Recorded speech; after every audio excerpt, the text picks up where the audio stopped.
así obxectivamente, podemos decir que bueno, pues é un proxecto, non? Un proxecto dramatúrxico bueno, para a creación dun texto de literatura dramática, aínda que eu estaba aí dándolle voltas e posiblemente tamén se pode engadir como unha elaboración dunha serie de materiais textuais para un posible espectáculo, non? Entonces, está vivendo a diferencia, a posibilidade de xerar materiais que formen parte da documentación desta peza de literatura dramática, non? Que se poida ler tranquilamente na casa, pero ademais de esa forma, que despois haxa como uns anexos que poidan partir de materiais, de documentos reais, de testemunhos reais, que non se desboten, non? Sino que tal vez queden tamén aí acompañando. E, ademais de ter ese componente creativo, non? De creación, tamén me interesa pensalo como un espazo de reflexión propia, non? E de análise sobre a miña propia forma de facer e tamén sobre o contexto no que me atopo, non? Dentro do que é o teatro galego contemporáneo. Entón, eso, na mí veo un pouco un proxecto de creación e de reflexión ao mesmo tempo. Eu quería compartir así para que quede, bueno, pues para que quede de alguma maneira registrado como material, a sinopse, non? Coa que formulei o proxecto, que eu creo que concentra algunhas das claves que me interesan, o que me interesan abordar, o que me interesan, que me guían para darlle forma. E entón é un pouco, na mí, bueno, pois a sinopse ven sendo, non? A dramaturga galega Vanessa S. Encóntrase en Angola coa directora africana Vanessa S. para traballar, para compartir as súas experiencias sobre o teatro documento. E no momento de compartir, expoñer as súas ponencias, non? Descubren que o título do seu traballo é o mesmo, A memoria de Galicia en África. Creo que aí, dentro dese espacio así condensado, desas liñas que sempre resultan operativas, aínda que non queren decir que logo sexan definitorias e o traballo vai a abordar exclusivamente esa cuestión ou que consiga materializala como está agora pensada, creo que a idea do nome Namib, que ao final é o nome dun deserto, e a idea da lagoa, cando pensamos as lagoas que temos na memoria, creo que xa nos fala de pequenos desertos, non? Que poden existir na nosa memoria ou na nosa historia. Despois está esa cuestión do dobre, desas dúas creadoras, unha galega e outra africana, aínda non decidín de que lugar exactamente. Tamén fala de unha desas obsesións, non? que me acompañan, que é a do dobre. E despois está formulada, ademais, moi concretamente, pois a idea do teatro documento, non? De por que neste momento na dramaturxia galega contemporánea se está dando tantas propostas, non? De teatro que de alguna maneira bebe da historia máis inmediata para revisala, para repensala ou a veces para deixar incluso arquivos para o futuro, non? E despois, bueno, pois está esa relación de dúas realidades entre o que pode ser a galega e a de un continente con múltiples realidades, non? Como é o africano. E entón un pouco isto é Namib, e creo que así pois xa aparecen algunhas das miñas liñas de traballo.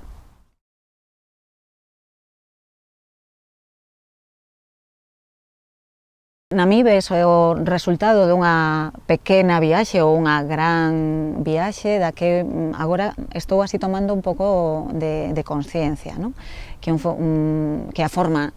coa que eu miro o mundo casi dunha forma recorrente. E a hora de armar o proxecto, que ademais nace precisamente por este desafío, non? Das bolsas ou das residencias de pensamento, empecé a articular todos esos ítems ou esos espazos que me ofrecen desafíos, non? E a raíz de conversas de outros creadores, de outras creadoras coas que fun establecendo diálogo, houve un en concreto que foi o dramaturgo e tamén teórico Ricardo Correia, que no seu traballo para a súa tese de doutoramento lanzaba unha pregunta onde nos puxo a conversar a 5 dramaturgas europeas sobre eso, sobre a dramaturxia política contemporánea. Facía unha pregunta que era máis que palabras e as mediacións entre o ficcional e o real. E entón, para o seu estudo, lo que facía era lanzaba unha parte práctica, unha parte de creación, onde nos propoñía crear unha peza de 15, unha peza breve, de 15 minutos como moito de duración, para un máximo de 3 intérpretes. Entonces, lo que traballou a partir da idea de un título claro, que era Europa entre 4 paredes, el nos lanzaba un punto de partida, que era que ves desde a túa xanela. Entón, había unha dramaturga de Polonia, unha italo-austríaca, unha británica, o portugués, o propio Ricardo Correia, e neste caso eu, como galega. E entón, el falaba de escribe cal é a realidade que ves desde a túa xanela neste momento de pandemia, onde Europa ten as súas fronteiras pechadas, e desenvolve creativamente, neste caso desde a dramaturxia, a túa proposta, onde de alguma maneira late a idea de combinar realidade e ficción. E entón, desde aí, a mí me deu moitas claves da forma na que eu fixen este traballo, onde abres a túa xanela, detectas esos lugares conflictivos, as carencias, as ausencias, as necesidades, as preocupacións, e desde o máis próximo intentas facelo global e universal. E o que fun facendo aí foi un pouco observar esa realidade, ese meu contexto. Deu como resultado unha peza que se chamaba Idus, pensando nos Idus de marzo, ese momento no que nos pechan na casa, e onde levábamos unha semana ou uns meses recibindo os avisos de que iba a haber unha gran pandemia global ou que ia haber un gran problema de saúde, pero ninguén facía caso das advertencias, como pasaba na peza de Shakespeare. E entonces tomo isto e o que fago é un pouco tamén inspirarme no meu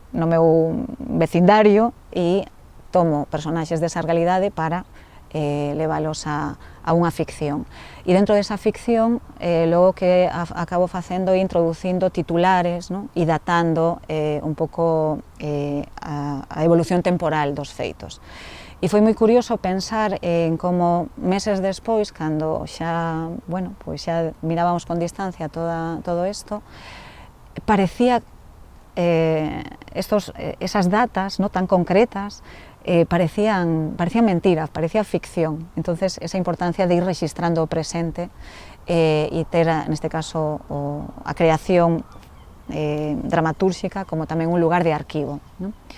E eu creo que eso é algo que fun facendo nos últimos traballos e é algo que agora, nesta proposta, neste NAMIB, me apetece volver a repensar como esa relación entre o material que existiu, o que parte do real, e a parte máis ficticia, que neste caso vai ser construir esa outra, esa dobre que aparece no proxecto. E entonces, creo que neste caso hai moita convivencia destas dous mundos nunha produción tamén dramatúrxica galega.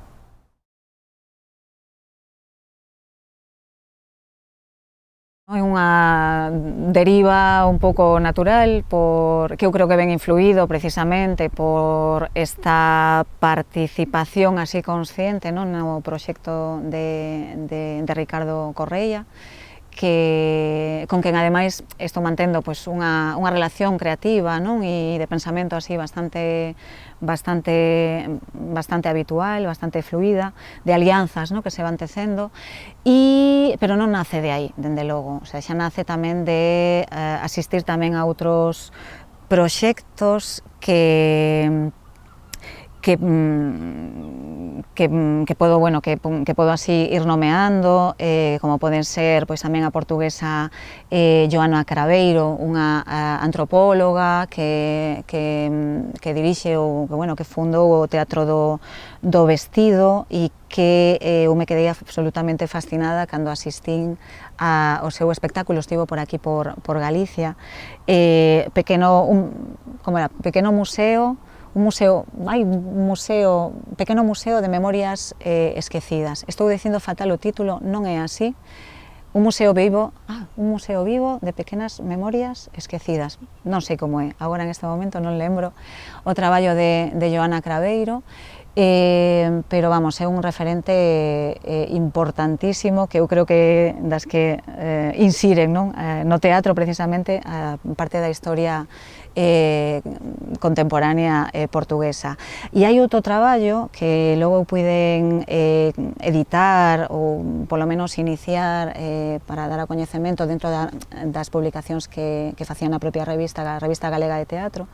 que foi Fillos do Retorno. E Fillos do Retorno é un traballo onde ela, que normalmente traballa como intérprete e que expón, non, toda a información daquela dispón, podendo chegar a facer espectáculos como este que acabo de mencionar e mal presentar, do museo, que eran 4 horas, non, de espectáculo, onde ti asistes durante 4 horas a historia condensada, non, da historia portuguesa das últimas décadas. E este Fillos do Retorno, ela o que fai é unha pequena variación onde, partindo das memorias das persoas retornadas, non? Das persoas que regresaron a Portugal despois da guerra colonial, contan como foi ese regreso, non, a metrópole, a Portugal. E o que fai é contar coa experiencia de 5 intérpretes que tiñan esa bagaxe. E entonces esta idea de partir da propia memoria, de partir dunha experiencia tan forte e sociolóxicamente ademais tan importante, e incluso esa variación onde non se conforma con ela ser a portavoz, senón que de alguma maneira multiplicar o seu eu, que non é o seu eu porque son outras persoas coas súas propias historias. A mí me quedou moi pegada, non, esta idea de dar voz ou de achegarse ás voces dos múltiples eus que podemos levar. E logo, un pouco tirando ese fío e seguindo tamén así estos intereses por cubrir os ocos da nosa historia ou da nosa identidade ou dos nosos silencios, cando digo dos nosos silencios, dos silencios como galegas, non? Me interesa moito a liña que empezou tamén a ter unha compañía como Chévere, onde non só con os últimos traballos como este Nevermore, onde nos recuperan toda a memoria do Prestige, senón con traballos como Curva España, onde tamén empezamos a entender como se construe desde as comunicacións, se construe ou se limita as posibilidades dun país, e de como vai xestionando ou vai impulsando o seu redor, o sea, desde a matriz de Chévere, a Berberecheira, e como nese viveiro de novas compañías empezan a aflorar, a emerxer creadoras e creadores que parten de experiencias propias. Estou pensando en Goldi Libre, sobre a bueno, o proceso da insumisión, ou Iria Piñeiro con a anatomía dunha serea, sobre a súa propia experiencia, non, coa violencia obstétrica, que ofrecen despois testemunhos moi fortes e ferramentas para a transformación, non, social, ou polo menos por o intento da transformación. Penso en traballos como de Débora Bokusic, que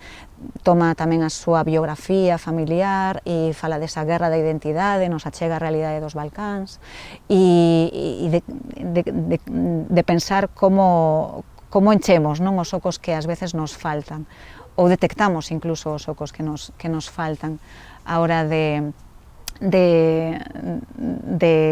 reafirmarnos, non, como identidades plenas. E Salvador, que outra das persoas, Borja Fernández, que tamén mira a experiencia dun dos seus familiares, emigrado en Brasil, que desaparece, non? E que el vai a súa procura, o sea, de un pouco de que pasa con toda unha historia como que perdemos de vista, e entonces creo que outro documento nos ofrece esta posibilidade, non, de facer visibles esos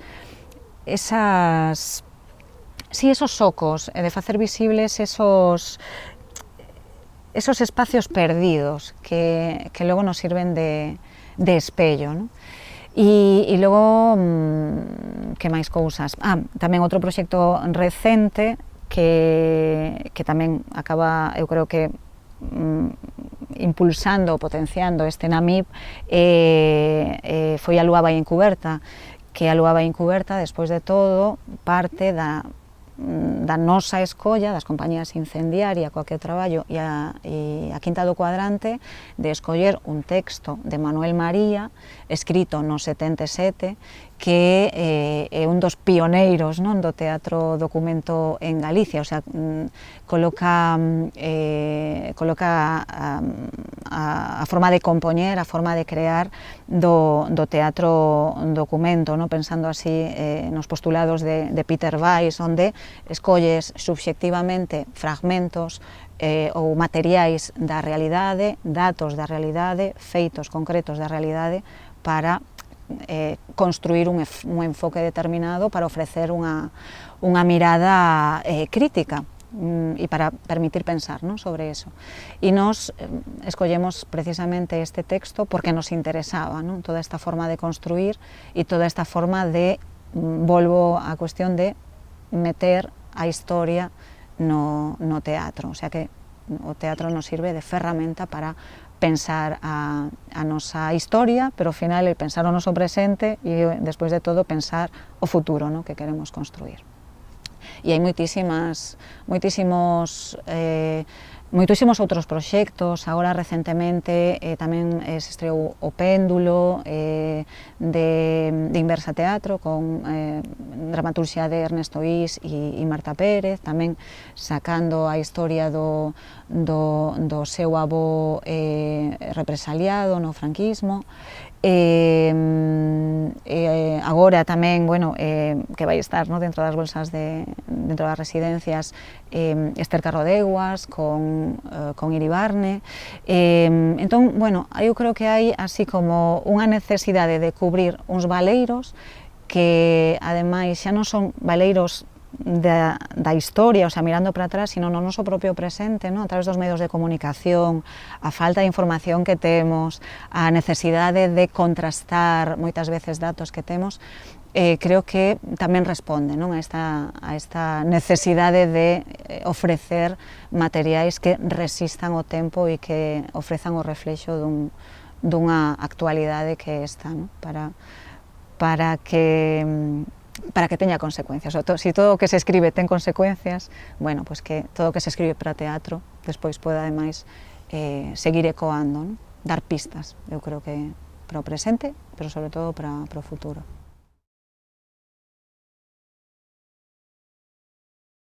Si ben é certo que eu descubrín, o sea, inconscientemente, que en todas as propostas que teño aparece, o sea, descrita, aparece sempre a idea do mundo en paralelo, das dobles capas, dos mundos que se cruzan e casi da xemea, no? A idea de dúas persoas que se ven pero que non son a mesma. Non sei se está relacionada con esta idea de eu e unha outra, ou, bueno, a propia esencia, non, do teatro, que ao final é ir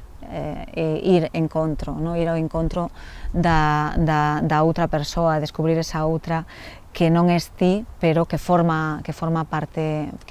de ti. Entón aquí creo que era pertinente incluir esta cuestión da dobre, porque está, bueno, formalmente está, no, de forma explícita, como dúas personaxes que se ven como se fose un espello. Entonces eu vexo máis esta idea de hipóteses de ser ou estas historias, xa que falamos de historias, de ir na procura dunha historia descoñecida ou non visitada, pois a posibilidade de atopar, no? unha hipótese previa a ti que non é a que tes conscientemente. Entón, eu creo que hai algo aí inconsciente que eu non acabo aínda de descubrir, que esa dualidade me conforma os textos e no fondo, supoño que é unha forma tamén de fragmentar o eu, de non ensimismarse, é dicir, a hora de tamén indagar no biográfico, de tomar o biográfico, como é o caso deste proxecto, onde traballo con materiais, lembranzas propias ou experiencias da miña propia familia, algunhas que vou poder, que podo tratar de forma directa e outras que temos que construir porque hai persoas que non están, non? Entonces traballamos sobre as memorias que temos desas persoas, pois o feito de alguma maneira canalizar toda esa experiencia a hora de devolvela no artefacto artístico, entendo que debe sair de min, non se debe ensimismar, non debo caer nese risco de querer facer algo que sexa terapéutico ou liberador, ou que simplemente sexa unha exposición da miña única inquedanza, sino que debe, de alguma maneira, trascender e chegar a máis persoas. Entonces creo que esa forma de buscar esa doble, creo que é unha forma de apuntar, non? diferentes vectores onde eu non son únicamente eu, sino que estou conformada por multiplicidades, que tamén pode estar na sala ou na lectura, cando alguén asiste, alguén entra, non? No teu propio traballo. E despois, con respecto a isto do doble, da fragmentación, está tamén a idea de ter a posibilidade de ver como desde o negativo e o positivo, non, dunha fotografía, de ver todos os matices, de intentar mudar todos os ángulos. Entón, esa división en diferentes eus ou en diferentes personaxes que son o mesmo aparentemente, permite non conformarte con unha única perspectiva e ir variando o foco, que sempre é algo que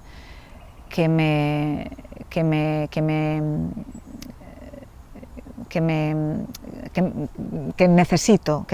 facer, non quedarte con unha única forma, un único punto de vista. E posiblemente eso é o que fai que a nivel estructural sempre haxa unha liña aparentemente principal, pero que se vai nutrindo con os saltos ben temporais a outra liña ao que lle acontece paralelamente o mesmo, ou a nivel espacial que está sucedendo pois algo semellante, non? Entonces, non sei, esta cuestión do doble é algo que aínda me intriga, que é algo que non teño nada resolto, e que de alguma maneira volvo a pensar intuitivamente na cuestión biográfica por esa posibilidade que eu tamén coloco no punto de partida, no motor de Namib, onde a miña familia, como moitas outras, é unha familia de xémeos. E entonces esa posibilidade de, no caso de eu poder ter familia ou de ter crianzas nalgún momento, pois a posibilidade de que eu puidese ter xémeas. E entonces eso fixo xogar na miña cabeza pois a ficción de que eu neste momento teño unha xémea nalgún punto do planeta, ou entrar,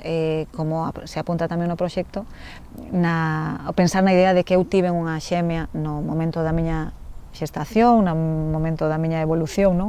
embrionaria, onde eu absorbín a esa xémea. Entonces, esta idea case material, case física, máis que algo únicamente ficticio, existe como posibilidade, que non teño confirmado, pero bueno, é tamén un elemento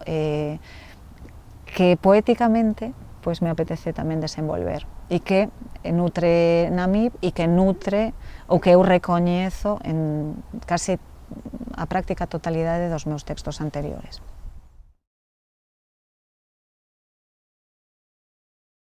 A cuestión da memoria, da imaxe, da imaxinación como fonte, como guía, como un lugar motor, un lugar que impulsa. Para min, a cuestión da memoria tamén é un dos ítems que sempre están así presentes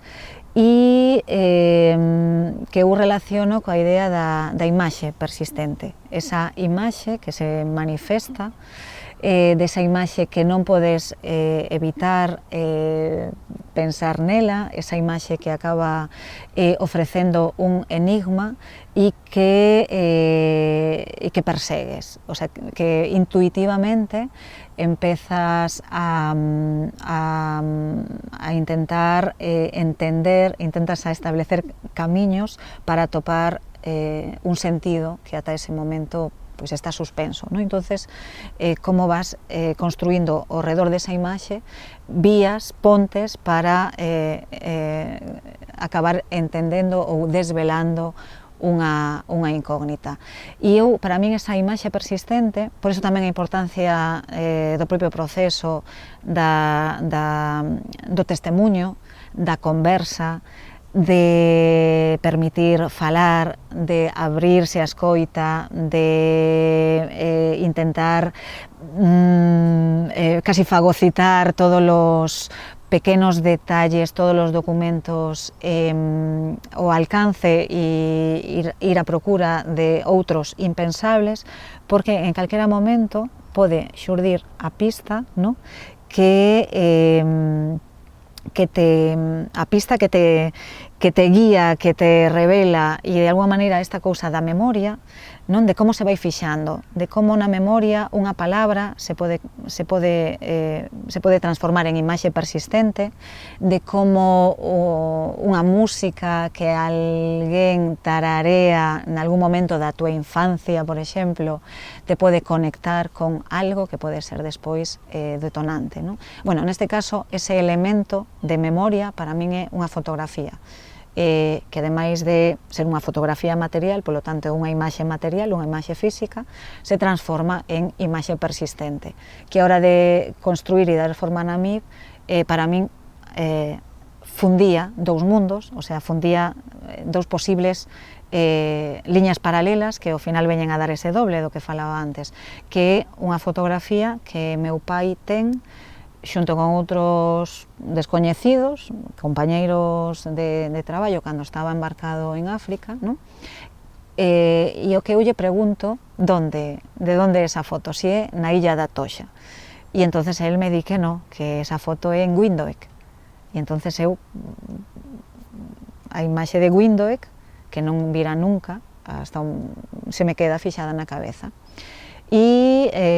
estamos falando, non sei, dos primeiros anos, igual a miña primeira década de vida, no? Que esa foto estaba por ali para a casa, nunha casa onde ademais non houbo nunca demasiadas imaxes, non houbo demasiadas fotos. As fotos que había eran moi contadas, no? Entonces, como esta idea de a memoria, que neste caso se queda aí registrada nun papel a través da fotografía, se queda aí na historia familiar, se queda no ámbito familiar, e eu teño a posibilidade de preguntarlle a meu pai por unha vida anterior, que esa vida embarcado en África, ¿no? Entonces yo pregunto que donde é, se é na Atocha, me di que non, que é en Windhoek. E entonces esa é a miña primeira memoria de Galicia en África, o sea, pero que para min era Atocha, era realmente a capital de Namibia. Y entonces esta idea, ¿no?, de cómo esos lugares inesperados, esos lugares azarosos, de repente te pueden descubrir y destapar todo un continente, neste caso, toda unha historia do que pode ser os traballadores ou o traballo no mar, que no fondo é o que nutriu, no, a miña construción tamén como persoa, no sentido de que tamén, bueno, pues foi unha fonte económica para toda unha construción social aquí en Galicia, e que despois, claro, que nos conecta con toda tamén unha realidade de identidade, de liberación nacional, neste caso nos países africanos, pero bueno, creo que hai logo todo un pensamento de cal é a óptica europea naquel momento, cal é a óptica europea agora, onde tamén seguimos, non, buscando caladeros, como se foi evolucionando todo o traballo do mar, bueno, o sea, hai como ese lugar de resistencia dunha pequena memoria, non, de como unha pequena experiencia dunha persoa, neste caso un traballador do mar, que non lle deu ningún valor a toda esa súa experiencia, bueno, pois pode ser un motivo perfecto para falar de toda unha sociedade, de todo o que nos conforma como sociedade no presente. E entonces esta idea da imaxe persistente e da necesidade de entender cal é o sentido que a miña experiencia personal e a miña experiencia como dramaturga ahora, o sea, como creadora a hora de armar unha proposta para que sexa tamén vivida, lida, asistida polo meu contexto, que pode recibir aí, no? Que lle pode aportar máis alá de a miña curiosidade por ese lugar que podría ser exótico simplemente, ¿no? Pero creo que é importante tirar do fío e construir ese relato do que somos ao final.